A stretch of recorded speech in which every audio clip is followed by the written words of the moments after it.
Hey there, sleepyheads. Welcome back to Boring History for Sleep, your quiet corner for drifting off into the past. Tonight we're saddling up for a journey into one of the most iconic, yet often misunderstood chapters of American history. The grueling, unromantic, and utterly exhausting life of a cowboy in the Wild West. You might have seen the movies Imagine the Freedom, but trust me, the reality was a dusty, back-breaking affair. So dim the lights, perhaps turn on a fan for that soft background hum, and let's ease into tonight's journey together, stepping into a world where survival was the only currency, and comfort was a forgotten dream. You find yourself in the unforgiving expanse of the American West somewhere in the 1870s, a landscape where the very air tastes of dust and the vastness stretches endlessly under a sky that promises both beauty and brutality. This isn't the romanticized vision you might carry in your mind. This is the raw, unvarnished truth where every breath you take is a testament to resilience, and every mile travelled is a silent battle won. Your world is one where the fundamental structure of existence is rigged against comfort, where the daily grind isn't just a metaphor, but a literal physical reality that grates at your bones and spirit. You quickly learn that life here for the cowboy is less about grand adventures and more about a relentless, often monotonous struggle for sheer survival. The societal order, if you can even call it that, isn't built on inherited titles or grand estates, but on the stark immediate demands of the trail, a transient hierarchy dictated by skill and the ability to simply get the job done. You are part of a motley crew, a diverse tapestry of humanity brought together by the promise, however meagre, of work. Look around you. There are former slaves, their eyes holding stories you can only guess at their hands as calloused as your own. Seasoned Mexican vaqueros whose expertise with a rope and a horse makes your own skills feel rudimentary. Move with an innate grace born of generations on horseback. European immigrants, their accents still clinging to their words, seek a new beginning in this harsh land far from the familiar fields of their birth. And then there are the frontier-born youth like yourself, perhaps drawn by dreams of adventure, that are rapidly dissolving into the reality of dust and sweat. Despite your varied origins, you all share the same miserable conditions, the same sparse meals, and crucially the same meagre wage. You are in essence a transient egalitarian class, low in status yet bound by a shared fate, a collective unit against the elements and the cattle. Functional authority rests solely with the trail boss, a man whose gruff commands are the only music you truly heed. Rise and shine! He'll bellow his voice hoarse from years of shouting over wind and herd cutting through the pre-dawn chill. Mount up. He'll snap later, and you'll obey swiftly without question, for his word is absolute law on this moving frontier. Then there's Cookie the camp cook, a figure of vital importance providing the monotonous but essential sustenance that fuels your days. He is the heart of your temporary home, his chuck wagon, a mobile fortress of provisions, though its contents rarely inspire culinary dreams. Beneath the surface, equality enforced by shared hardship. Subtle biases from your different origins might linger, a quiet undercurrent that rarely breaks the surface. Yet on the trail it is skill that earns respect more than any birthright. A well-placed rope, an expertly handled horse, a keen eye for a stray. These are the true markers of a man's worth, skills that could mean the difference between life and death for the herd and for you. You quickly learn your place, or rather your role, in this moving organism. At the front, the point riders guide the herd, setting the pace and direction. Their job demands skilled judgment, a keen eye for terrain, and an almost intuitive sense of where the 2,000 head of cattle want to go. It's a position of quiet leadership demanding constant vigilance and experience. But then there are the drag riders, a position you might find yourself in, especially if you're newer to the trail or simply unlucky. You ride at the very rear, enveloped in a choking cloud of dust kicked up by thousands of hooves. The air is thick, gritty, and tastes of pulverized earth. Your eyes burn, Your throat feels perpetually parched, and the sheer monotony of seeing nothing but a sea of bovine hindquarters is enough to wear down even the most resilient spirit. It's a grim reality, a clear illustration of how every role, no matter how unenviable, serves a crucial purpose in this arduous journey. This temporary trail community you inhabit offers a strange, harsh freedom. Out here under the vast sky, you're detached from the rigid social strata that define settled towns or the civilized East. There are no fancy titles to impress, no inherited wealth to flaunt. Your value is measured by your endurance, your skill with a rope, your ability to stay in the saddle day after day, and your willingness to pull your weight. It's a fleeting freedom, to be sure, often paid for with profound physical discomfort and perpetual exhaustion, but a freedom nonetheless.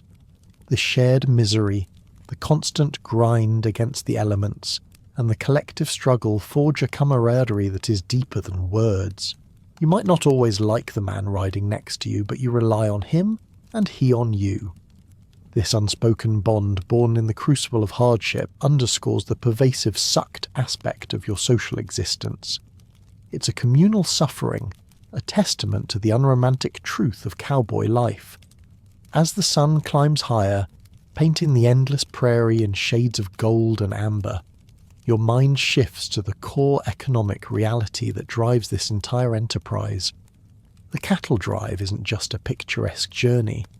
It's the very economic artery of your world, a perilous venture to push thousands of longhorns from distant Texas ranches north to burgeoning railheads like Abilene, Kansas. This journey, stretching for weeks, sometimes even months, is fraught with risk. Every decision, every turn of the herd is dictated by the value of these animals. Their weight, their health, their very existence determine your pay, your survival, and the ranch owner's profit. You are, in essence, a walking, riding, breathing investment for someone else. Your wages, you learn quickly, are notoriously meagre. For over a month of relentless, back-breaking work, you might expect around $35. $35. Think about that for a moment. It's barely enough for basic needs, a fleeting taste of luxury in a town, perhaps a hot meal, a clean bed, or a few hours at saloon. And certainly not enough to hold on to dreams of land ownership, a dream that often remains tragically out of reach for most cowboys. Occasionally a small bonus might be offered for exceptional performance, perhaps for heroically navigating a particularly dangerous river crossing, but these are rare exceptions, not the rule. Your true currency, in a way, isn't the paper money that will soon vanish in a dusty frontier town. It's the health of the herd. You understand that maintaining the cattle's value is paramount, a constant struggle to balance speed with access to water and grazing, to avoid animals losing precious weight or succumbing to the dreaded Texas fever.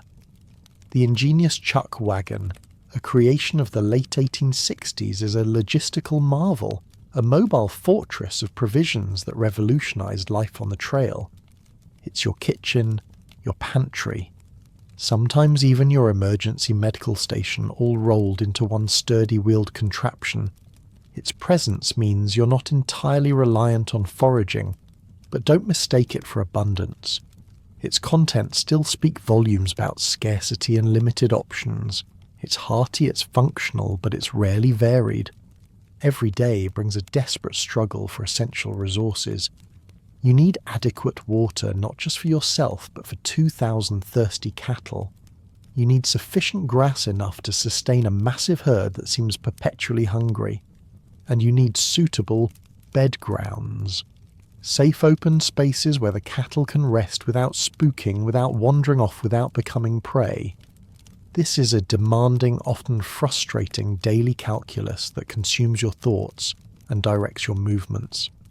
The dry, dusty air itself seems to taste of the land's unyielding demand for these resources, making the occasional scent of a fresh water source a powerful, almost spiritual relief in the otherwise desolate landscape. This demanding daily calculus isn't a year-round endeavour, you understand, for the work itself is profoundly seasonal. When the brutal winter months descend upon the plains, the cattle drives cease. The ground freezes solid snow blankets the trails, and the very thought of moving thousands of cattle through such conditions is an exercise in futility and madness. This forces you and countless others into a precarious hunt for scarce ranch work or other temporary employment, if you can even find it just to survive until spring. You might hire yourself out for odd jobs, maybe mend fences for a farmer or chop wood for a small town. But it's a constant struggle, a season of uncertainty, where the meagre wages you earned on the drive quickly dwindle, leaving you perpetually on the brink. You learn to live hand to mouth, always with one eye on the horizon, waiting for the first signs of spring that will call you back to the saddle. Even as you ride, pushing the herd ever northward, you sense a change, an encroaching presence that subtly hints at the eventual decline of this very way of life. Near the railheads, you start to see them fenced farms, hardened roads. These aren't the endless open ranges you've come to know. These are markers of settlement, of a different kind of progress. They signal a stark economic shift, the gradual closing of the open range and the inevitable decline of the cattle drive system that defines your entire existence. You're in a way participating in a dying art, a last hurrah for a transient way of life. It's a quiet melancholy that might settle over you as you ride past a newly erected barbed wire fence, knowing that the wild, unfettered freedom of the trail is slowly, inexorably being tamed. And speaking of taming your life out here is a ceaseless battle against nature's unforgiving dominion, a constant, tangible threat to your very existence. Environmental extremes aren't just an inconvenience. They are the backdrop against which every moment of your day unfolds. Take the dust, for instance. It's not just a bit of dirt in the air. It's an omnipresent, fine, gritty companion that irritates your eyes until they burn, clogs your throat until it feels permanently parched, and permeates every single inch of your skin, your clothes, your hair. You taste it with every breath, feel its sandpaper texture on your teeth, and wake up with a thin, gritty film coating your tongue. It's a persistent, inescapable irritant, a constant reminder of the raw, untamed land you traverse. Then there's the scorching sun. It's a relentless, merciless entity in the vast open sky, cracking your lips until they bleed, peeling your skin, despite your wide-brimmed hat, and inducing a constant, unquenchable thirst that no amount of water seems to truly satisfy. Midday feels less like a warm afternoon, and more like a blast furnace, an oven that saps your strength, blurs your vision, and threatens to bake the very life out of you. You learn to read the sun, to anticipate its most brutal hours, to find what little shade a lone mesquite tree or the chuck wagon might offer, if only for a few fleeting moments of respite. But most often you simply endure your body protesting with every new minute under its fiery gaze. And as if the daytime wasn't enough, the temperature swings are dramatic, almost theatrical. Your days might begin with crisp, cool mornings, the air sharp and invigorating, promising a brief reprieve. But this quickly escalates to the unbearable heat of noon, only to plunge into dramatically cold nights. You lie under a blanket of stars so numerous and bright they seem close enough to touch, but the beauty is often overshadowed by the bone-chilling cold. Your breath forms visible clouds in the air, a fleeting ghost of your existence, and your fingers grow stiff with cold even inside your simple leather gloves. You shiver, you pull your blanket tighter, and you yearn for the first rays of dawn to bring back the sun's warmth, even if it means another day of its scorching glare. It's a constant negotiation with the elements, a daily reminder that nature doesn't care for your comfort, only your resilience. And sometimes this natural indifference turns into outright hostility, as you'll soon discover with the fury of the prairie storms. Nature's indifference can and often does turn into outright hostility, and you learn to read the sky with an almost religious fervour. The ever-present dread of violent prairie storms hangs over the landscape, a dark promise on the horizon. You'll see the distant thunderheads building dark and ominous, hear the low rumble that vibrates through the very ground beneath your horse's hooves. The wind shifts, carrying a new scent. a damp, earthy smell that speaks of coming rain but also of raw, untamed power. The cattle, those 2,000 half-wild longhorns, grow restless, their low moans becoming more frequent, their nervous energy palpable. They sense the change, a primal warning echoing through the herd, and you know, with a chilling certainty, that you're on borrowed time. Then it happens. A flash of lightning so brilliant it momentarily blinds you, searing itself into your retinas, followed almost instantaneously by a deafening crack of thunder that rattles your very bones. It's like the sky itself is torn open, and that single explosive sound is enough. The herd, a docile mass moments before, explodes into a terrifying thundering wave of muscle and horn, a stampede. There's no time for thought, only instinct. You grab your saddle horn, spur your horse, and are instantly swept into the chaotic, terrifying torrent of bodies. The ground beneath you, once solid, now feels like a trembling drum, each beat 1,000 hooves striking the earth in unison. Dust, already an unwelcome companion, becomes an impenetrable, suffocating cloud, blinding you, filling your mouth and nostrils until you choke. You ride hard, leaning low over your horse's neck, trying to keep pace, trying to guide, trying to simply survive. The wind whips past your ears, carrying the terrified bawling of the cattle, the shouts of your fellow cowboys, and the terrifying, relentless thunder of the hooves. You're not just riding. You're dancing with death, a dangerous, frantic ballet in the dark. Your horse, a magnificent, intelligent creature, is as terrified as you are, but its training and instinct keep you from being simply swallowed by the surging mass. You remember, with a visceral chill, the stories, or perhaps the grim reality, of a friend or a friend of a friend trampled 2 years ago.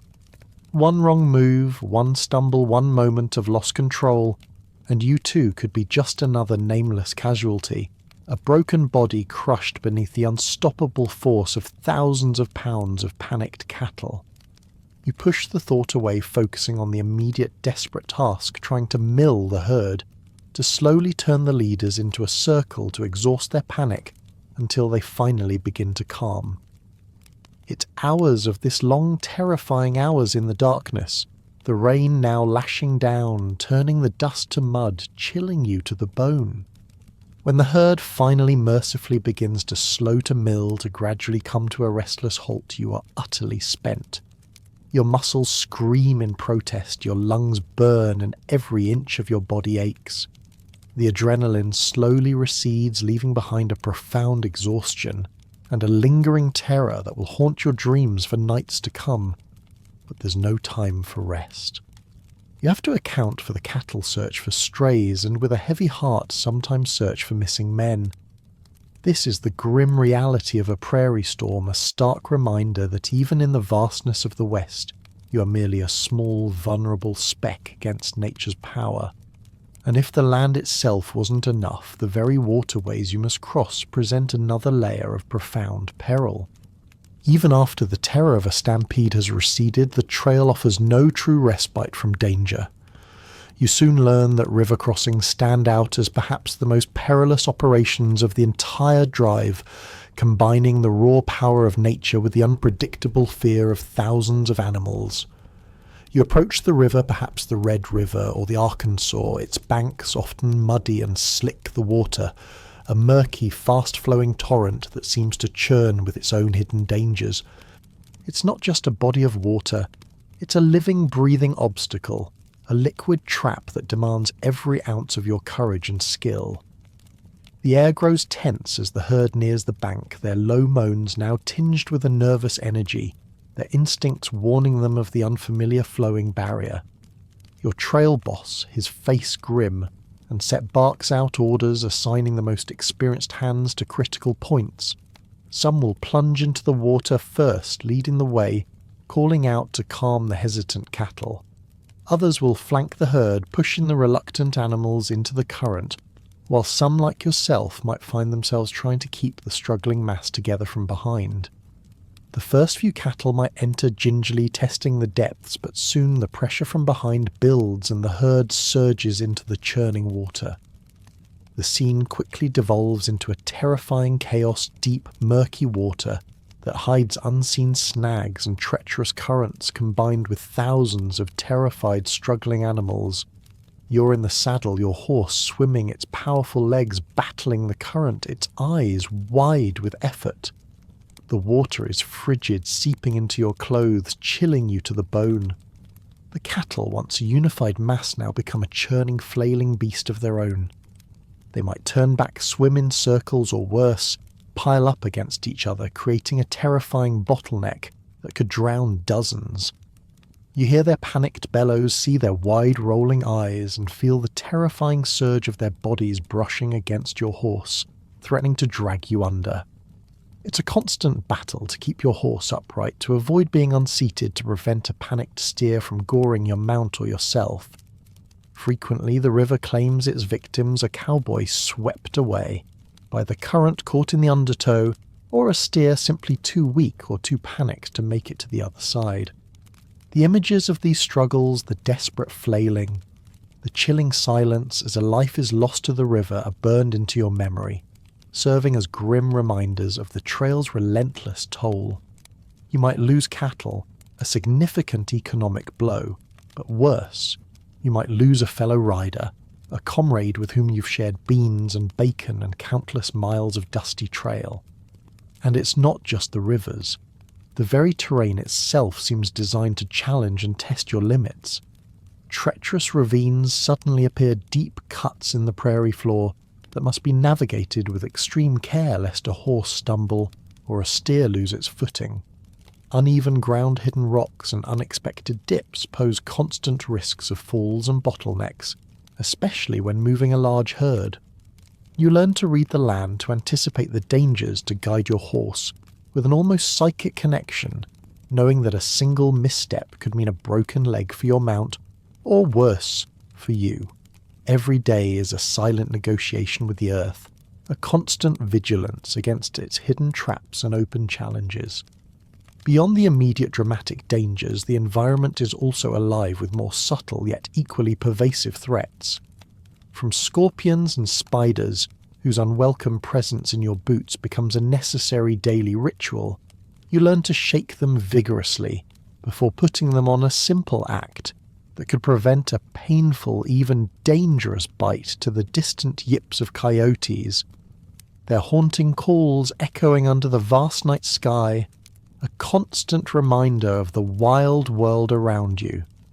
And then there's the inherent unpredictable danger of the massive horned longhorns themselves.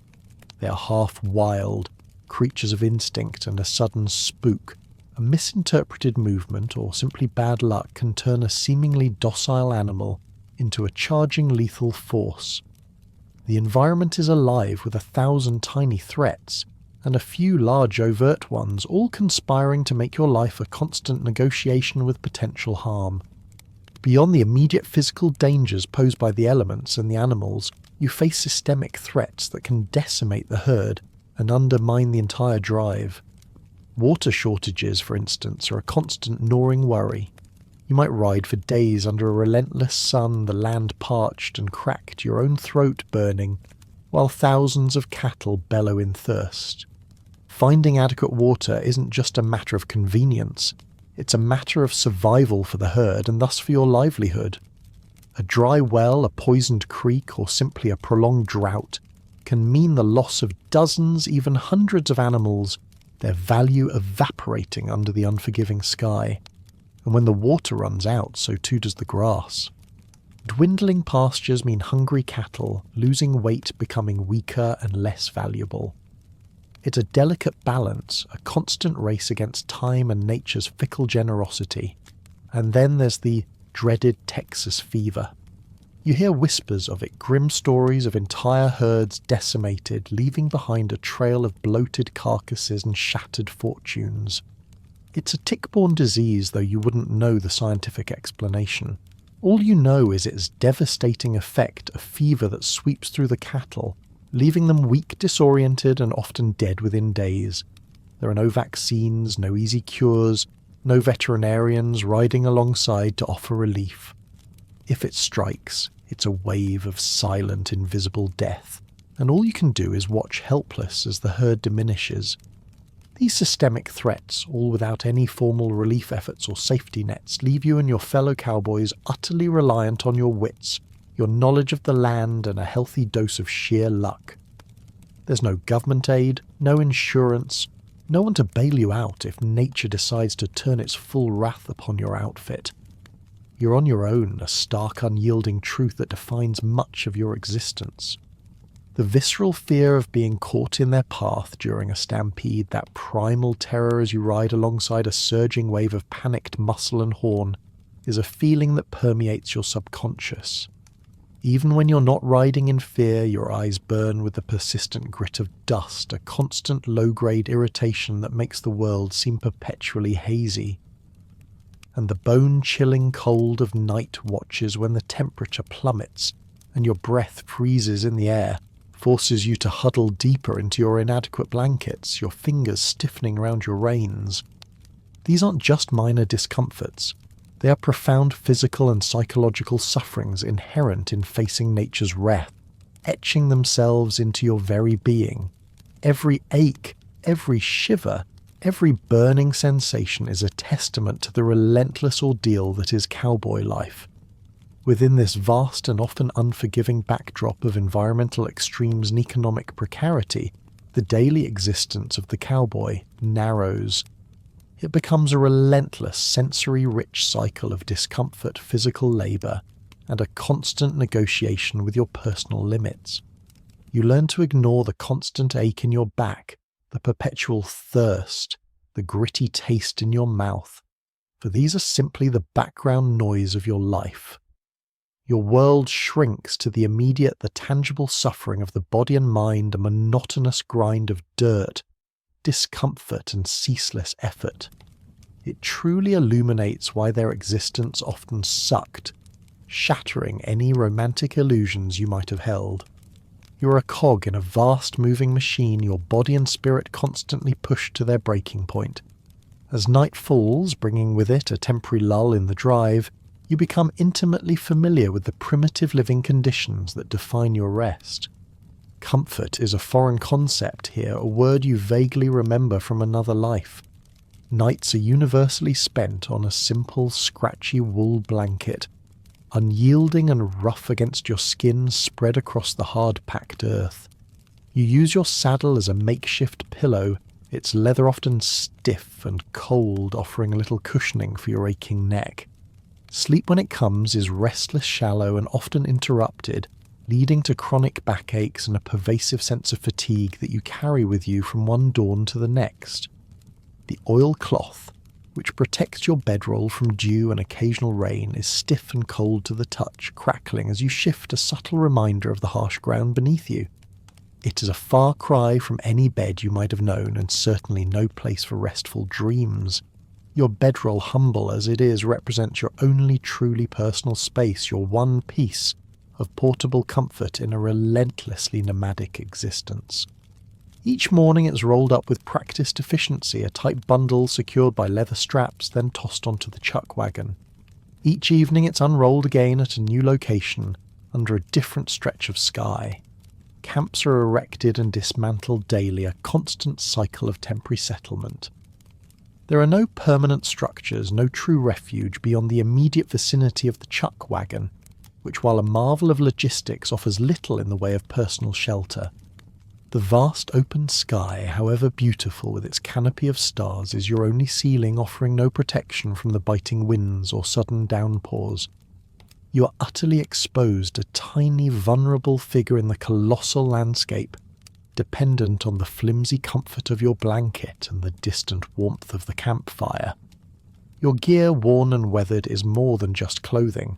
It's your first line of defense against the relentless elements. Your Stetson hat, beaten by countless hours of sun and rain, its brim often curled and stained, is a vital shield. It protects your face from the merciless desert sun, preventing your skin from peeling away in painful layers, and offers a bit of shade for your constantly squinting eyes. It keeps the driving rain out of your eyes during a downpour and provides a small measure of warmth in the bitter chill of dawn. Your simple leather gloves, cracked and stiff, offer only minimal protection against the biting cold, but they are absolutely essential to prevent the searing rope burns that are an inevitable part of your daily work. Your hands a map of scars and calluses. Every item you own serves a practical purpose, a tool for survival stripped of all unnecessary embellishment. There is no room for vanity out here, only utility. The pervasive scent of your temporary home clings to you. The damp earth mixed with hearth ash from last night's fire. The metallic taste of dust that never truly leaves your tongue. The sound of the wind whistling through the sparse bamboo or dry grass that makes up your makeshift camp. You feel the heavy exhaustion in every muscle, a deep bone-weary ache that permeates your entire being, a constant companion that only grows more insistent with each passing day. These sensory experiences are not just background details. They are the very fabric of your existence, weaving themselves into your memory, defining your present and shaping your understanding of the world. And then if you're lucky, after weeks or even months on the trail, you reach a town, Ablin perhaps, or Dodge City. The stark, almost disorienting contrast of a town hotel room is a shock to your senses. It's small but clean, a luxury you haven't experienced in what feels like a lifetime. There's an actual bed with a mattress that yields to your weight rather than the unyielding earth. Clean sheets. A crisp, almost heavenly touch against your grimy skin seem like luxury beyond measure. For a moment you simply lie there revelling in the softness, the quiet, the sheer novelty of being indoors. Yet your body, accustomed to the open range, the hard ground, the vast sky, initially finds this comfort almost alien. The bed might feel too soft, the room too enclosed. Your senses overwhelmed by the sudden absence of wind dust and the lowing of cattle. It's a strange re-entry into a world that feels both familiar and deeply foreign. The profound longing for the blessed oblivion of sleep, often denied by grueling night watch duties, or the sheer physical discomfort of the ground, profoundly highlights the hardship of your daily rest. You crave sleep not as a luxury, but as a desperate necessity, a fleeting escape from the relentless grind. When you finally achieve it, it's a heavy, dreamless descent, a temporary reprieve from the constant ache and the unending vigilance. And what fuels this relentless effort, this constant struggle against discomfort and exhaustion? Your stomach rumbles its answer. The monotonous yet vital sustenance provided by the chuck wagon. You understand the profound hunger that drives you, a hunger that even the simplest food becomes a feast. Your meals on the trail are less about culinary delight and more about pure, unadulterated calories to fuel your punishing physical labour. They are a ritual of monotony, a predictable rhythm in an unpredictable world.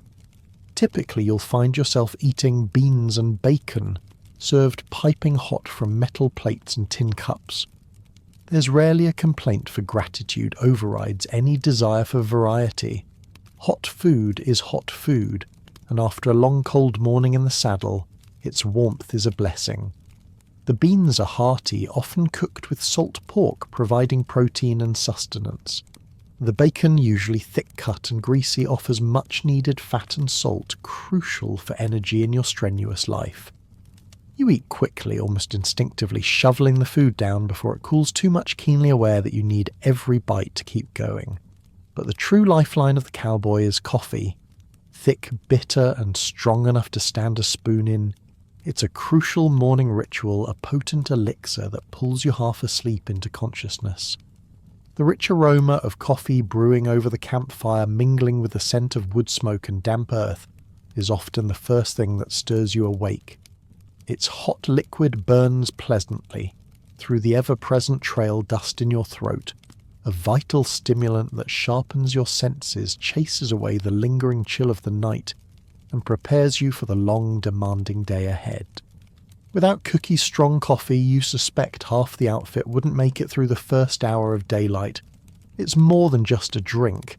It's a fundamental part of your survival kit, as essential as your rope or your horse. During the long, arduous days in the saddle when the chuck wagon is far behind or ahead, your sustenance becomes even more basic. Rations often consist of jerky or hard tack carried in your pockets. The jerky strips of dried salted meat is tough, intensely salty, and requires determined jaw work to chew. It's not pleasant, but it keeps hunger at bay, providing a slow release of energy. Hardtack, a simple unleavened biscuit baked until it's rock hard, is equally unappetizing. You might dunk it in water or coffee to soften it if you have the luxury, but mostly you just gnaw at it, recognizing its value as pure, unadorned fuel. These midday rations are a stark reminder that every bite is functional, every morsel designed to sustain, not to delight. The chuck wagon itself is an impressive sight. You admit a testament to frontier ingenuity. Designed by Charles Goodnight, it's a marvel of efficiency, loaded with barrels of flour beans, coffee and salt pork, a Dutch oven for baking biscuits, and all the tools Cookie needs to feed a dozen hungry men. It's revolutionary for the trail, making longer drives possible and providing a level of consistent, if basic, nourishment previously unimaginable. But its provisions, while vital, are inherently limited. There's no fresh fruit, no delicate vegetables unless you count dried onions if you're lucky, no variety of meats beyond what can be preserved or slaughtered. It underscores the constrained culinary world of the cowboy, a world where food is fuel, not pleasure. Yet despite the monotonous fare, the thought of real food in Abilene or any other cowtown serves as a powerful, almost intoxicating motivator. You dream of a thick beef steak, perfectly cooked, savoury and tender. You fantasize about potatoes with butter, rich and creamy, a stark contrast to the gritty beans. Fresh bread, soft and fragrant, or perhaps a sweet apple pie. Its crust flaky and its filling warm with cinnamon, and more coffee, perhaps without the trail dust. The anticipation of these flavours is almost overwhelming after weeks of deprivation, a fleeting glimpse of indulgence that makes the endless miles of dust and hardship a little more bearable. The memory of being so hungry that simple beans and bacon taste better than the finest restaurant meal is a constant gnawing hunger that defines your days, making any hot meal a victory. The sensory experience of food on the trail is as fundamental as its taste.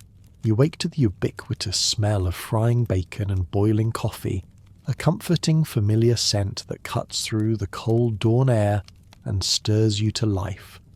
The gritty texture of the beans, the satisfying warmth of a hot tin cup in your cold hands, the persistent, almost metallic taste of trail dust that seems to permeate every bite. These are the indelible marks of your daily sustenance.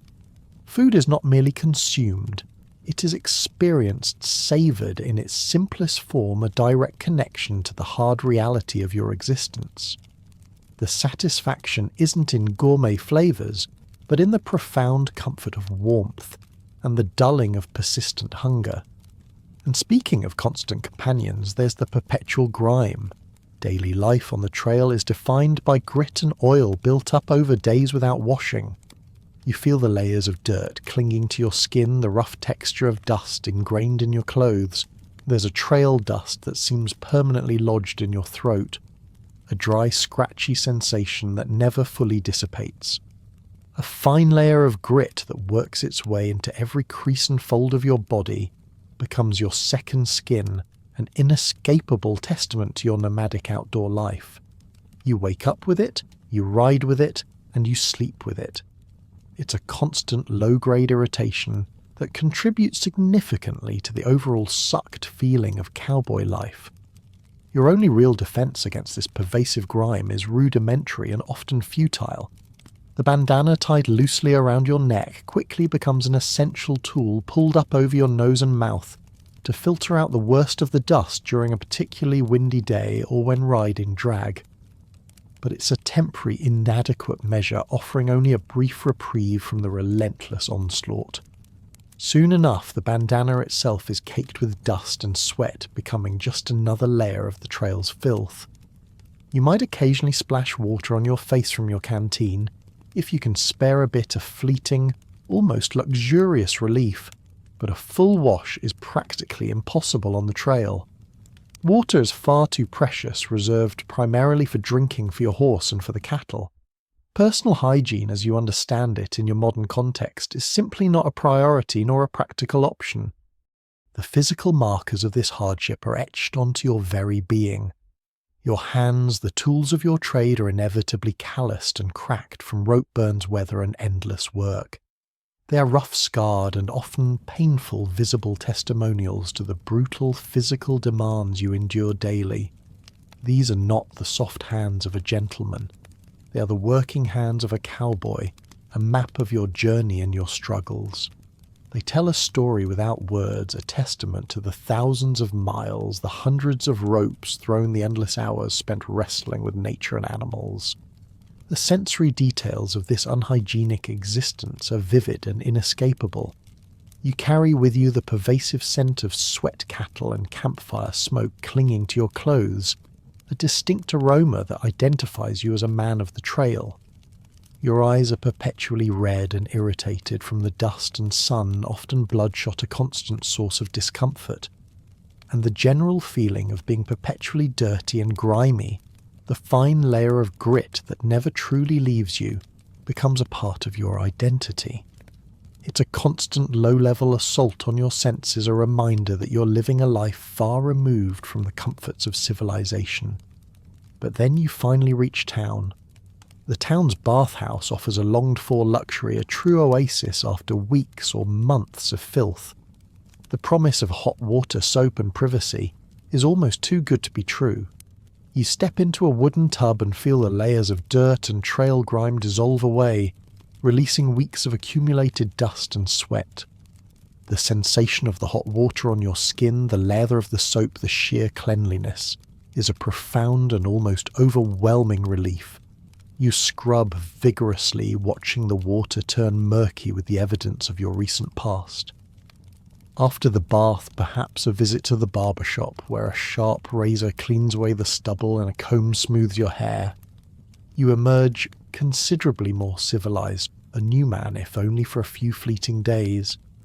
The feeling of being clean for the first time in memory, after such a bath, highlights the profound and constant discomfort of your unhygienic existence, making this simple act a deeply cherished moment of pure bliss. The brief, glorious interlude of a town bathhouse and a clean bed quickly fades, replaced by the relentless reality of daily labor. Your existence is defined by a punishing physicality that quickly reshapes your body, making you more suited for the saddle than for walking on solid ground. An average day involves a staggering 14 hours in the saddle. Think about that for a moment. Almost 2/3 of your waking hours spent atop a horse, riding, watching, guiding. This constant equestrian posture inevitably leads to bow-shaped legs, a permanent testament to your profession. Your muscles, particularly in your lower back and thighs, are in a constant state of protest, an enduring ache that becomes as familiar as your own heartbeat. Your body becomes a map of pain, etched with a history of accumulated old injuries and the fresh sting of new ones. That dull ache in your lower back, the throbbing in your shoulder from a recent, almost forgotten fall, the persistent stiffness in your neck. These are your constant companions, reminders of the physical toll of the trail. This demanding physical grind is a strange concoction of unending monotony, interspersed with terrifying heart-stopping moments of danger. You settle into a monotonous cycle of riding, watching, chasing and returning one dust day in and day out. The sun rises, you mount your horse and you ride. You watch the herd, you ride the perimeter, you chase down the occasional stray, and you return to your position only to repeat the pattern. It's a rhythm that can be mind-numbing, almost meditative in its repetition. You might find your thoughts drifting, your mind wandering across the vast landscape or back to memories of home. But this quiet, almost hypnotic cycle is abruptly, violently broken by moments of intense activity and danger. A sudden stampede, the terrifying rush of a river crossing a quick, desperate chase after a runaway steer. These events demand constant vigilance, snapping you back to a state of heightened awareness, your adrenaline surging, your senses painfully sharp. It's a life lived on a knife's edge between utter boredom and pure terror. To navigate this life, you need far more than just endurance. You need expert horsemanship and an intuitive understanding of cattle. Your ability to handle a rope must be precise, almost an extension of your arm capable of a quick, accurate throw to snag a wayward calf or secure a stubborn steer. You learn to read cattle like a book, anticipating their movements, understanding their collective psychology, knowing when they're about to spook, when they're getting restless, or when they're settling in for the night. It's a subtle art learned through countless hours of observation and interaction. And your communication with your horse, your most vital partner, is a thing of beauty, a silent dialogue of subtle shifts of weight and pressure. A slight lean, a gentle nudge of the reins, a barely perceptible shift of your hips. These are the signals your horse understands, responding with an agility and intelligence that can make the difference between a smooth operation and a disastrous tangle. Indeed, your horse is not merely a means of transport. It is your lifeline, your most trusted ally on the lonely trail. A steady mount with good cow sense is invaluable, almost priceless. Its well-being often comes before your own. Before you tend to your own aches, you'll be checking his hooves for stones or injury, feeling for any swelling or heat in his legs, ensuring his saddle isn't chafing. You know with a chilling certainty that a lame horse out here could mean death for you. Without your mount, you are stranded, vulnerable to the elements, to predators, to thirst. The bond you form with your horse is profound, born of mutual reliance and shared peril, a silent partnership forged in the crucible of the Wild West. Its strength and health are paramount, a constant nagging worry that colours your every decision. And when the sun finally sets, bringing a temporary end to the day's ride, your duties are far from over. The most exhausting task often awaits in the darkness. As twilight bleeds into darkness, casting long shadows across the prairie, the most exhausting and mentally demanding duty begins night watch. While others in the outfit might try to snatch a few precious hours of uninterrupted sleep, you, along with a rotating crew, will take your turn circling the herd in the profound darkness. These are not short shifts. You'll typically be out there for 2 to 3 hours at a stretch, sometimes longer, guiding your horse slowly around the perimeter of the bedded down cattle. The quiet is immense, broken only by the rhythmic breathing of the herd, the occasional snort from a resting steer, and the soft creak of your saddle leather. During these long, lonely hours, you're expected to sing softly. It's not for your own entertainment, nor for your fellow cowboys, most of whom are hopefully deep in slumber. You sing to the cattle. Your voice, low and murmuring a familiar comforting sound, helps to keep them calm, to soothe their restless spirits, and to prevent them from spooking in the dark. You might hum old ballads, forgotten lullabies, or simply make up nonsensical verses as you go along. The words don't matter as much as the steady human sound, a gentle counterpoint to the vast silent prairie. But even as you sing, a part of your mind remains painfully sharp. You're listening, straining your ears for the slightest unusual sound, the distant howl of a coyote, the rustle of a predator approaching, or the subtle shift in the herd's collective breathing that might signal a looming stampede. Rustlers are also a constant threat, shadowy figures who might try to cut away a few valuable animals under the cover of darkness. You remain utterly, desperately alert, fighting the desperate need for sleep that gnaws at you, leading to severe sleep deprivation. The profound exhaustion that accumulates over days and weeks of this relentless schedule takes its toll. Your eyes burn with fatigue, feeling gritty and heavy, almost refusing to stay open. Your head nods, involuntarily your chin dropping to your chest as sleep tries to claim you. This is the dangerous time when tired cowboys make mistakes that can cost lives. Your reflexes are slower, your judgment clouded. You might misinterpret a shadow, overreact to a sound, or simply fail to notice a crucial detail. The memory of a fellow cowboy half asleep on watch, once nearly firing his revolver at a rabbit, mistaking it for a rustler, serves as a grim cautionary tale. The consequences of such a mistake spooking the herd could be catastrophic for everyone. So you fight the fatigue, pinching yourself, splashing cold water on your face from your canteen, if you dare, willing your eyes to stay open, your mind to remain alert. Within the outfit, there are also specialized roles, each demanding a distinct set of skills and unwavering focus. The point riders, for instance, are at the vanguard of the herd, setting the pace and direction. Their responsibility is immense, requiring sharp judgment, an intuitive sense of the land, and the ability to anticipate the herd's movements. They are the navigators, guiding the thousands of animals through unmarked territory, often relying on instinct and subtle shifts in the landscape. Then there are the flank riders, positioned along the sides of the herd, whose job it is to keep the cattle bunched together, preventing them from spreading out too widely or straying off course. Their work demands constant coordinated effort, always alert to a breaking steer, always ready to turn it back into the main body.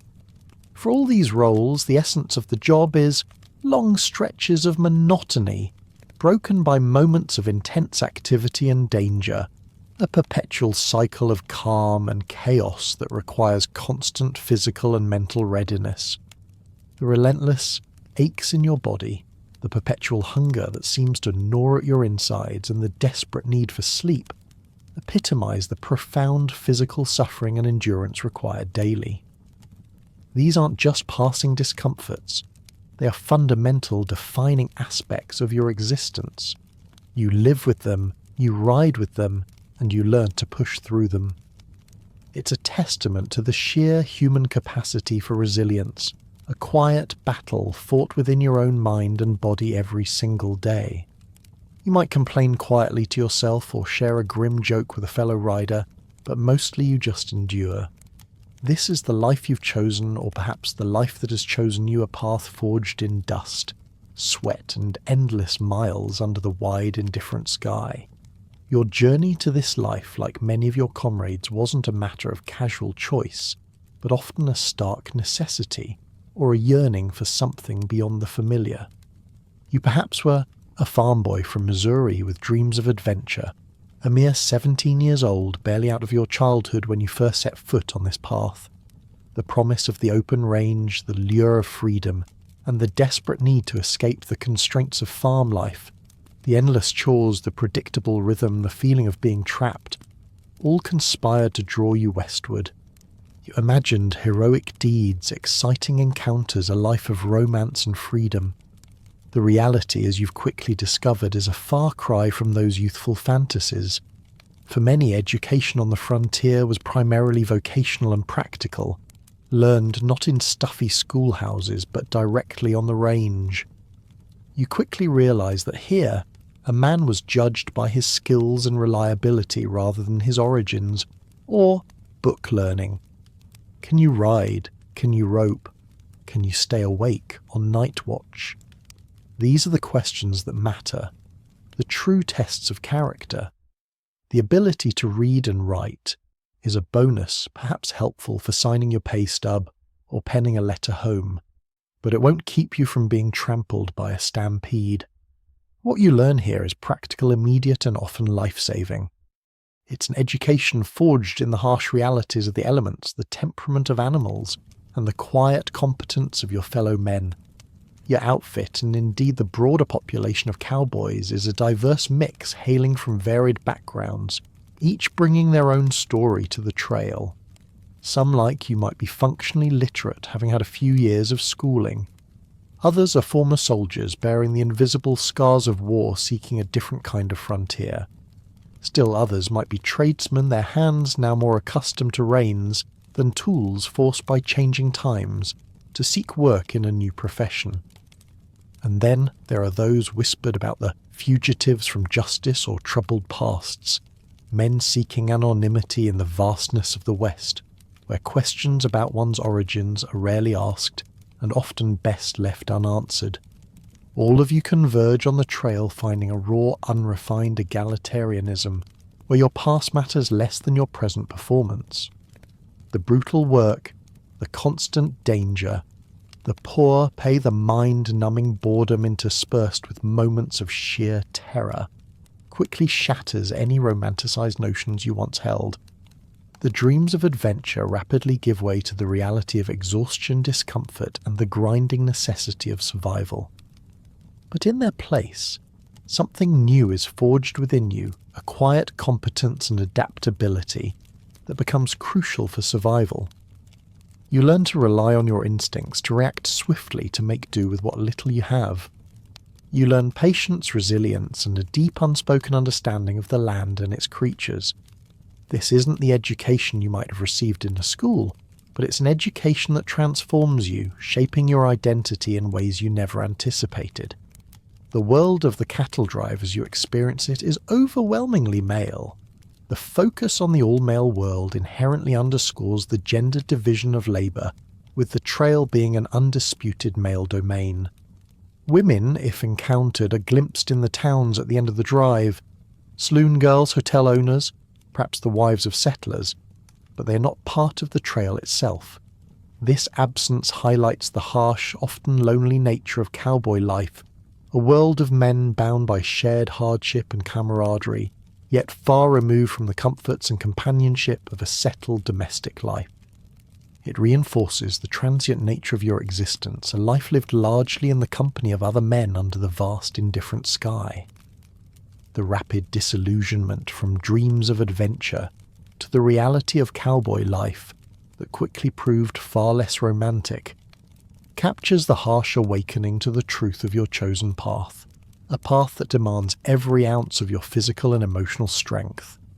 Moving beyond the personal aches and daily grind, the cowboy's life was also tightly bound by a rigid functional hierarchy and a rudimentary yet effective system of control.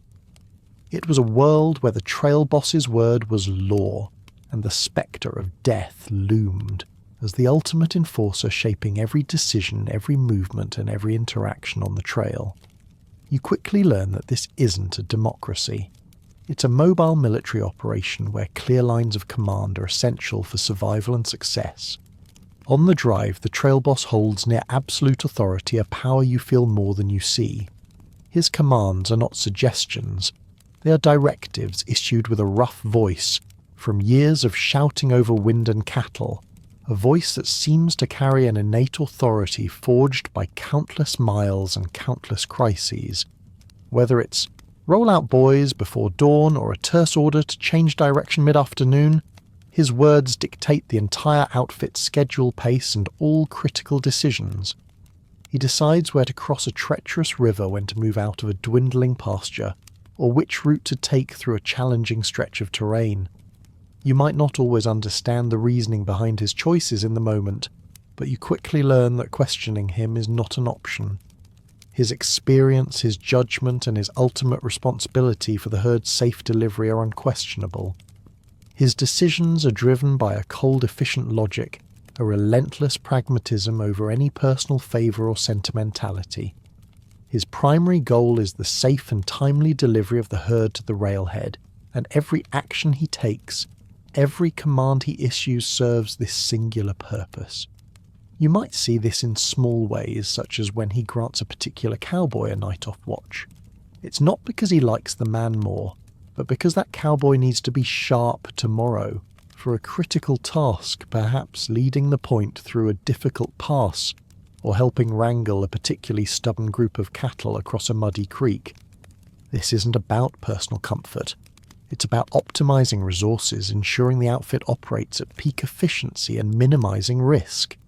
You understand that your comfort is secondary if it registers at all to the greater mission. Understated command is the norm, and praise when it comes is a rare and precious commodity. Direct orders are the bread and butter of communication. Move 'em out, hold 'em steady, cut that steer. These are the phrases that punctuate your day. When the boss does offer praise, it's typically minimal, almost gruff. "Good work today," he might say, simply his gaze firm, his tone devoid of effusiveness. Yet these few words carry immense weight. You receive them with a quiet pride, a deep internal satisfaction that resonates because you understand the scarcity of such recognition. It's a powerful validation, a silent acknowledgement that you pulled your weight, that you contributed effectively, and that your efforts were seen and valued. This brief, almost Spartan commendation is often more potent than any lengthy speech, a testament to the hard-won respect in this world. During high-stakes events such as a river crossing, the boss's authority truly shines, becoming the bedrock of the operation. His instructions are meticulous, delivered with an unwavering intensity. He assigns specific roles to the most experienced hands at critical points, leveraging their expertise precisely where it's needed most. One vaquero might be tasked with leading the first few cattle into the churning water, while another is positioned to prevent stragglers from turning back. You might be directed to help keep the herd bunched, or to assist a struggling animal. This ensures perfect coordination, a synchronized effort that is vital for survival. Without this clear hierarchy and absolute obedience, the chaos of a river crossing would surely result in much greater loss. The resonant, authoritative ring of the trail boss's voice cutting through the morning stillness is a sound that immediately demands attention and action, a clear signal that the day's serious work is about to begin. The relationship between cowboy and boss is fundamentally transactional. You're hired for your skills, for your ability to ride to rope to endure. You're paid your meagre wages at the end of the drive or sometimes in installments. In return, you're expected to give unquestioning obedience for the duration of the drive. There's no room for negotiation or dissent. You fulfill your duties, you follow orders, and you earn your keep. It's a simple, stark contract, one that defines your place in the outfit and the limits of your agency. The quiet relief felt when the trail boss acknowledged good work, even a simple "good work today," remains a rare but potent validation in a life otherwise devoid of formal recognition. This small act, however, brief as a brief glimmer of personal value amidst the relentless, impersonal grind. Beyond the immediate authority of the trail boss, the frontier itself operates under a unique, often unwritten system of justice and collective enforcement. On the trail, formal law with its courthouses and sheriffs is largely absent. You're far from the reach of established government, and disputes or infractions are typically handled by the trail boss, whose pragmatic judgment serves as immediate justice. If a cowboy were to fire a gun near the herd without cause, the implicit threat of swift and severe punishment from the boss hangs heavy in the air. This could range from a verbal dressing down to being denied pay, or even in extreme cases being left out on the prairie to fend for yourself, a punishment almost as dire as death. The boss acts as judge, jury, and sometimes executioner his decisions, driven by the overarching need to maintain order and protect the herd. The outfit operates under a strong sense of collective responsibility, a crucial element for survival in such a dangerous environment. You understand deeply that the safety of the entire outfit depends on the vigilance of those circling the herd in darkness. If one man fails, if he falls asleep on watch or neglects his duties, the entire group is at risk from stampedes, rustlers, or predators. This instills a powerful incentive for individual diligence. You don't just work for yourself, you work for the man next to you and he for you. It's a mutual dependence, a tacit agreement that everyone pulls their weight for the common good. This collective pressure, far more potent than any written law, ensures a baseline of responsible behaviour and unwavering commitment. When you finally reach cow towns like Abilene, a thin veneer of law enforcement is maintained, a stark contrast to the lawlessness of the open range. Town marshals, their badges gleaming in the lamplight, and their eyes hard as flint, patrol the dusty streets. They're often former cowboys themselves or hardened frontiersmen, and they wield authority with swift, decisive action. If a conflict breaks out in a saloon, or if two cowboys get into a drunken brawl, the marshal's voice will cut through the din. Take it outside or cool it down. He'll command his hand resting on his holstered revolver. They intervene quickly, not necessarily to uphold abstract ideals of justice, but to maintain order and protect the town's commerce.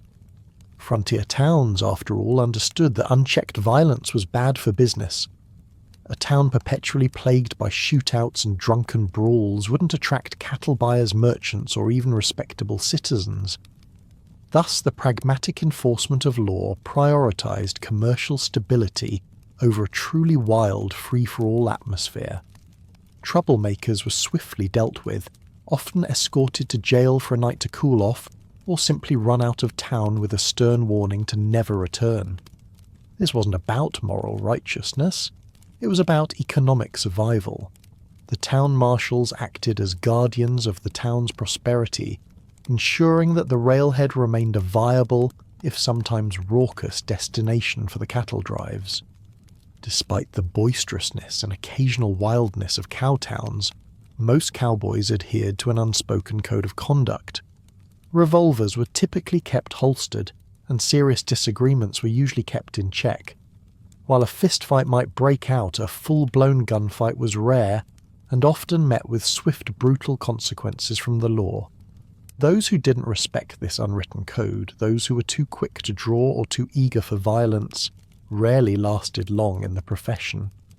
They were either killed, jailed, or simply shunned by the outfits, becoming pariahs on a trail that demanded cooperation and a certain level of discipline. This unspoken code, a blend of pragmatism and ingrained frontier ethics, served as another layer of social control, ensuring that even in the wild there was a semblance of order. The constant awareness that a single mistake or lapse in judgment could have devastating consequences for the entire group fosters a quiet communal pressure to perform. This isn't a spoken threat, but an understood truth that permeates every action. You feel the weight of this collective responsibility, knowing that your vigilance on night watch keeps rustlers at bay, or that your careful handling of a rope prevents a stampede. It's a shared burden and a shared motivation that drives you and your fellow cowboys to maintain a high level of diligence. In this world, the shadow of death is not a metaphor. It is an ever-present spectre, a common unromantic outcome of life on the trail. You live with the grim awareness that any given day could be your last. The memory of a friend trampled 2 years ago in a stampede is not a distant horror, but a chilling, visceral reality that you carry with you. You remember his face, the last words he spoke, the horrifying sound of hooves. It's a constant, silent reminder of the brutal odds you face. The losses in a disastrous river crossing men swept away by the current or crushed by panicked cattle are etched into the collective memory of the outfit, a stark testament to nature's unforgiving power. Occupational hazards are simply a part of the job, recognized and accepted with a stoic, almost fatalistic resignation. River crossing, stampedes, Indian attacks, though less frequent by the 1870s, still a concern in some territories, and even the invisible scourge of the dreaded Texas fever. These are all inherent risks. You understand that the trail has claimed many good men, and will claim more, and that you too could become one of those statistics. There's no expectation of safety, no elaborate precautions beyond your own vigilance and skill. You accept this truth not with despair, but with a quiet, hardened resolve, a recognition that this is the price of your chosen life. True honor on the trail isn't about duels at high noon or grand heroic gestures. It's about competence, reliability, and the sheer endurance of hardship. A cowboy's worth is measured not by his boasts, but by his skills and reliability. His ability to rope, to ride, to track, to stay awake on watch. It's about his capacity to pull his weight, to contribute to the collective effort day in and day out, regardless of the discomfort or danger. This is the quiet honor of the working man, forged in sweat, and effort far removed from the romanticised notions of glory. Your reputation among your peers, your standing in the outfit, depends entirely on these practical virtues. Conversely, the consequences of failure are severe not just for your personal safety but for the entire outfit. A major mistake like causing a stampede due to carelessness could lead to far more than just a reprimand from the boss. It could mean the loss of valuable cattle, jeopardizing the ranch owner's profits and the outfit's success. Such a failure highlights the stark reality of the trail. There's little room for individual rights or personal excuses when the livelihood of many and the survival of the herd are at stake. Your individual actions have collective ramifications, a powerful deterrent against negligence or recklessness.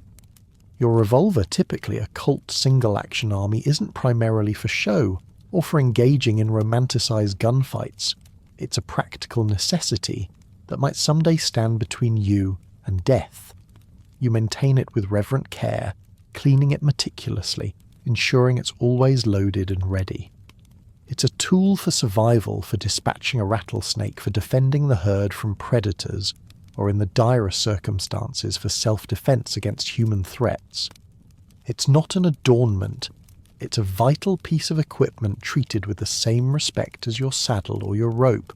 Stories of tragic deaths are recounted matter-of-factly around the campfire without sensationalism or overt displays of grief. You might hear of a man lost to a swollen river or a cowboy who broke his neck in a fall.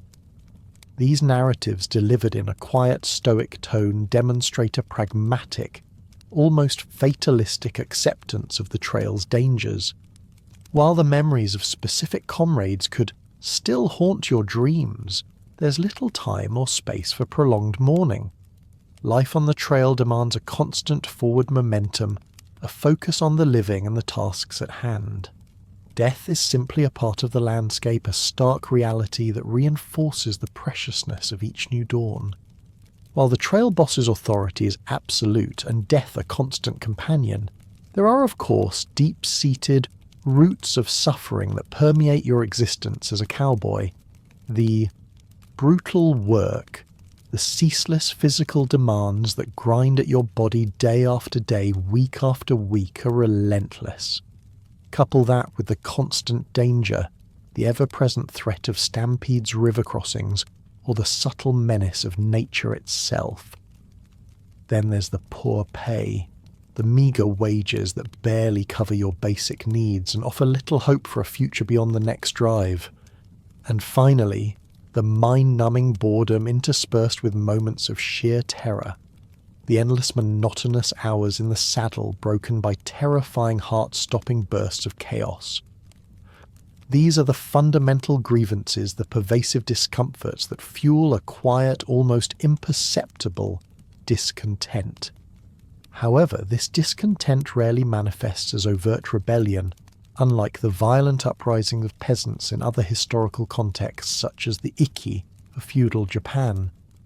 You're not a serf tied to the land, nor are you an organized unified force, capable of challenging the powerful cattle barons who employ you. Instead, cowboy discontent expresses itself in a far more subtle, yet equally profound manner as sheer quiet endurance. It's a resilience that borders on the superhuman, a grim determination to see the job through, despite the overwhelming physical and mental toll. You don't rage against the system, you simply outlast it one dusty mile at a time. Your defiance is in your refusal to break in your ability to keep riding when every fibre of your being screams for rest.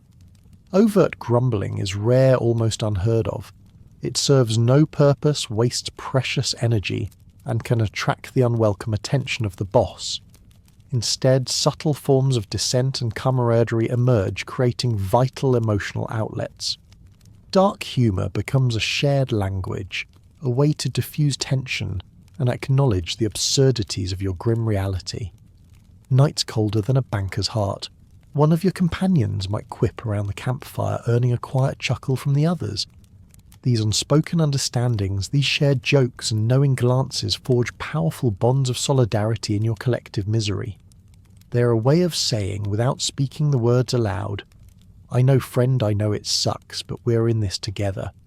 This camaraderie is your shield against the relentless psychological pressure, a quiet rebellion of the spirit. When discontent truly reaches a breaking point, it rarely leads to direct challenge against the authority structure of the trail boss or the ranch owner. Instead, it typically manifests as a search for better economic opportunities or new landscapes.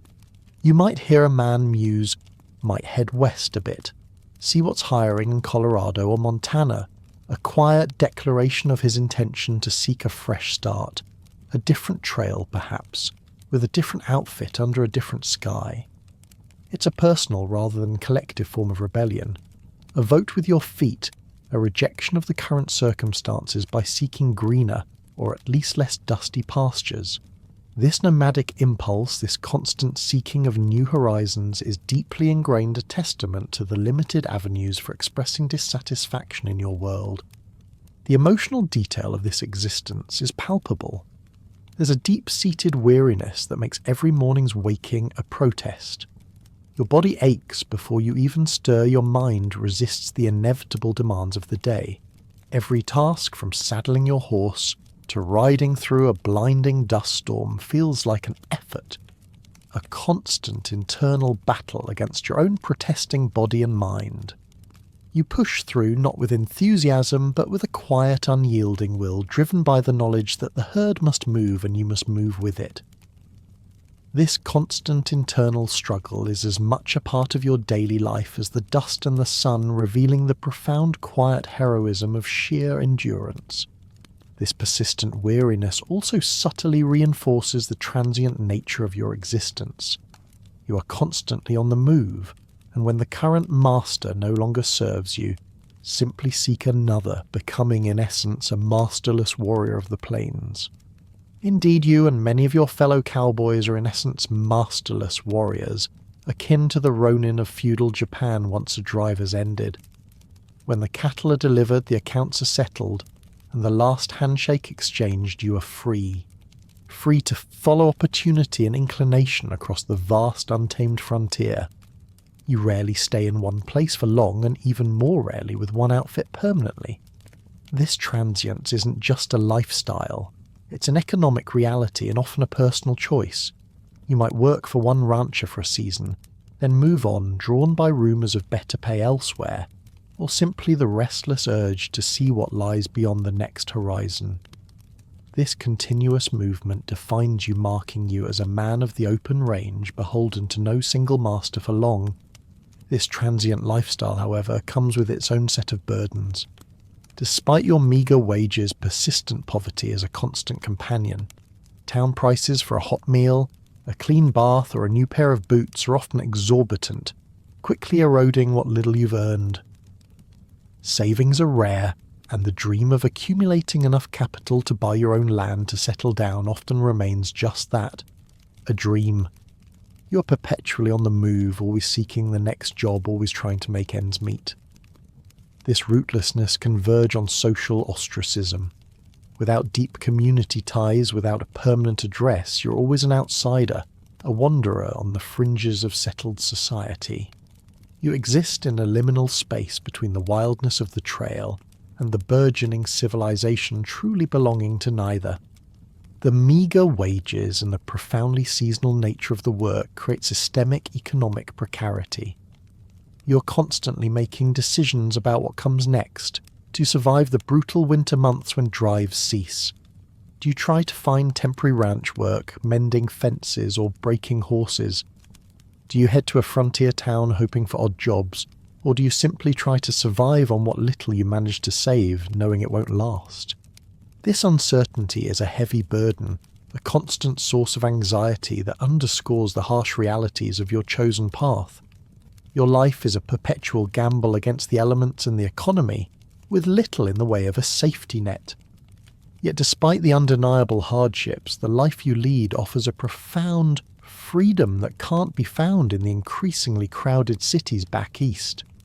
Out here there are no walls confine you. The horizon stretches endlessly, unfettered by fences or buildings. No boss looks over your shoulder every minute. For much of your work is solitary, relying on your own judgment and skill.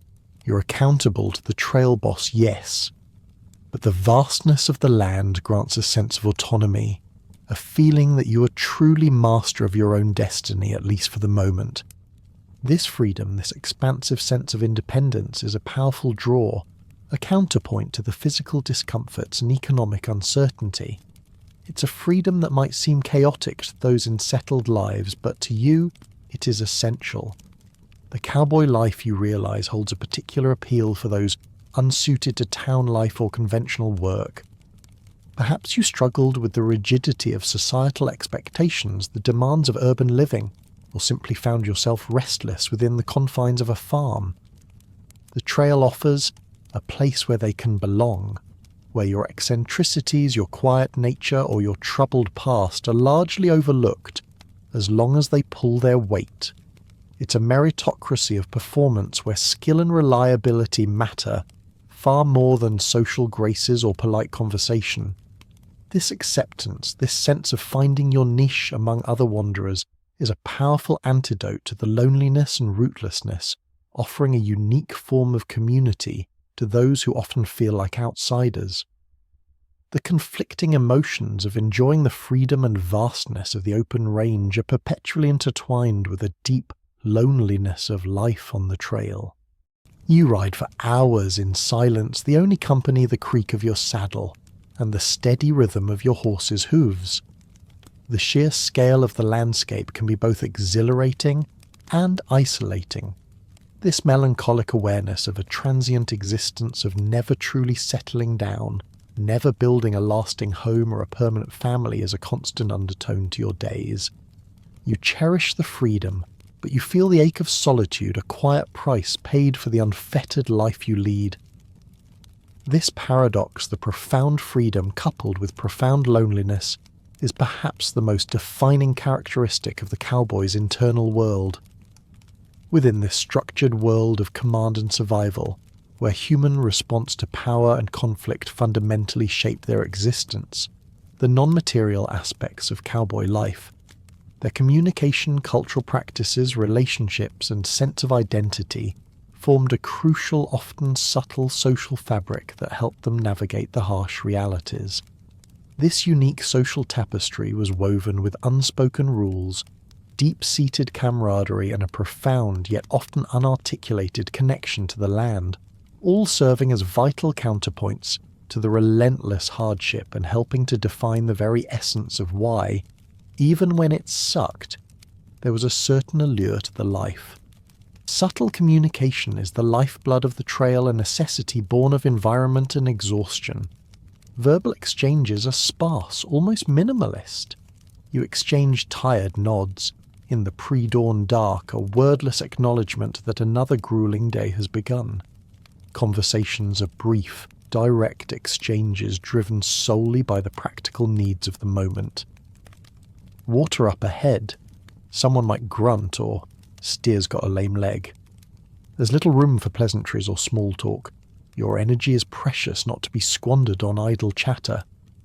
After hours of battling dust and sun, your throat often feels like sandpaper, your voice hoarse, and your mind too weary for anything but essential information.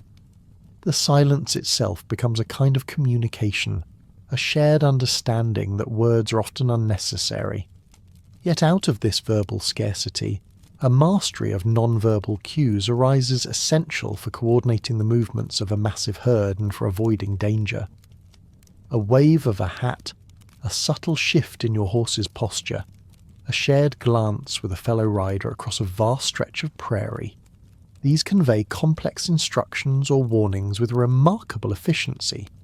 You learn to read the slightest flicker of expression on a man's face, the tension in his shoulders, the way he holds his reins. These are the silent signals that guide your actions, that warn of a spooked steer, that indicate a change in direction, or that communicate a shared moment of vigilance. It's a ballet of unspoken understanding practiced daily that binds the outfit together more effectively than any shouted command. The power of silence is particularly profound during your night watch duties.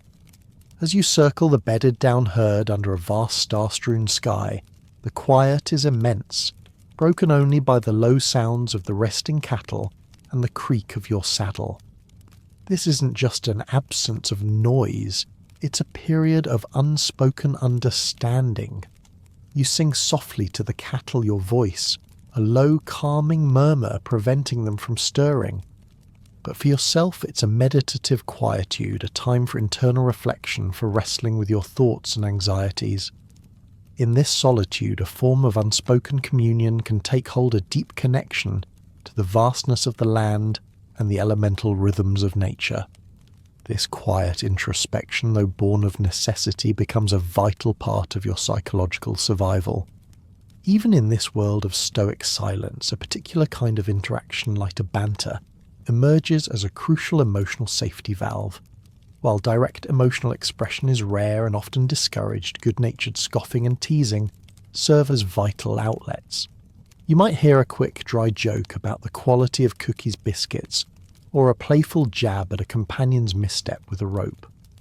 Consider Diego's teasing of Tom, perhaps a gentle mockery about Tom's perpetually dusty face, or his tendency to hum off-key. These are not meant to be hurtful. Rather, they are a way to diffuse tension, to acknowledge the shared misery with a wink and a nod, and to strengthen the bonds of camaraderie. They provide a brief, much-needed respite from the grim realities, a moment of shared humanity that masks deeper anxieties and fears. This kind of understated humour is a subtle act of defiance against the crushing weight of hardship, a way to reclaim a sliver of joy in a life designed to deny it. Stoicism, you realise, is not just a personal trait. It's a deeply ingrained social expectation, almost a performance. Cowboys rarely express overt fear or sympathy. To show weakness or excessive emotion is seen as unprofessional, even dangerous, a potential crack in the collective resolve that could undermine the outfit's morale. You learn to maintain a placid, unreadable front even when your body screams in protest or your mind races with terror. Praise when it comes is always understated, brief and to the point. The trail boss might offer a curt "good work today," nothing more, his voice gruff. Yet these few words carry immense weight. You receive them with a quiet pride, a deep internal satisfaction that resonates precisely because you understand the scarcity and value of such recognition. It's a powerful affirmation of your competence and contribution, often more meaningful than any lengthy speech. This brevity of praise makes it all the more potent, a rare glimmer of personal validation in a world that often treats you as just another piece of the machinery. Ultimately, the cowboy's life in the Wild West, a ceaseless cycle of physical and emotional endurance against a brutal land, found its meaning not in romanticized glory, but in the quiet, competence, resilient spirit and profound, hard-won camaraderie that defined an era of relentless yet undeniably authentic American experience. And so, as the final echoes of the Wild West fade into the quiet of your room, you can gently let go of the dust, the ache, and the endless miles. We've journeyed through a world where comfort was a fleeting dream, and survival a daily battle, yet where human resilience and unspoken camaraderie shone like the vast brilliant stars over the open range. It was a life of profound physical challenge, of raw, unvarnished reality, a far cry from the easy narratives of fiction. But in that very struggle, a unique spirit was forged, one of quiet competence, unwavering endurance, and a deep connection to both the land and your fellow men. Now, as the stories of the trail boss's stern commands and the campfire's low hum gently recede, allow yourself to drift back to the soft comforts of your own bed. Think of the peace, the safety, the warmth, and the sheer luxury of unbroken sleep. The relentless sun, the biting cold, the choking dust, the fear of stampedes, these are now distant echoes replaced by the soothing quiet of your present. Let the image of the wide open prairie slowly blur, and the sounds of the distant herd soften into a whisper. Your journey through history for tonight is complete. Close your eyes, let your breath grow slow and steady, and find rest in the comforting stillness around you.